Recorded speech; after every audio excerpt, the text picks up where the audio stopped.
Hello everyone, আমি Susmita from Kaliaganj. আমি সেদিন একটা আশীর্বাদ লুক ক্রিয়েট করেছিলাম, সেই ভিডিও টিউটোরিয়ালটি তোমাদের সাথে শেয়ার করছি কীভাবে করেছিলাম। তো যেহেতু স্কিনটা ভীষণই ভালো ছিল, তো আমি কালার কারেকশান ছাড়াও স্কিনে বেসটা কমপ্লিট করেছিলাম দুটো ফাউন্ডেশনের মাধ্যমে, একটি ডার্ক একটি ফেয়ার ফাউন্ডেশন। এই দুটো ফাউন্ডেশন মিক্স করে স্কিন টোনে একটা ভীষণ ভালো একটা টোন ক্রিয়েট হয়ে গেছিলো। আর তারপরে আমি বেসগুলো অলওয়েজ গলাটা করে নিই, আর সবারই করা উচিত। তারপরে কনসিলিং দিয়ে চোখের নিচটা ভালো করে অ্যাপ্লাই করে নিয়েছিলাম। তারপরে আমি লিকুইড ব্লাশার ইউজ করেছিলাম, কারণ লিকুইড ব্লাশার আমার ভীষণ ভালো লাগে। তারপরে পাউডার দিয়ে সেট করেছিলাম। তারপরে আমি পাউডার কন্ট্রোলিং করে নিয়েছিলাম। তারপরে হাইলাইটার ইউজ করেছি। আর যেহেতু আমি লিকুইড ব্লাশার ইউজ করেছিলাম, তারপরে পাউডার ব্লাশার ইউজ করতেই হবে।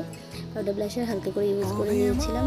তারপরে নোজ কন্ট্রোলিং, তারপরে আই মেকআপটা আমি ফুলটা শেয়ার করতে পারিনি, অতটা শেয়ার করলে ভিডিওটা অনেক বড় হয়ে যেত।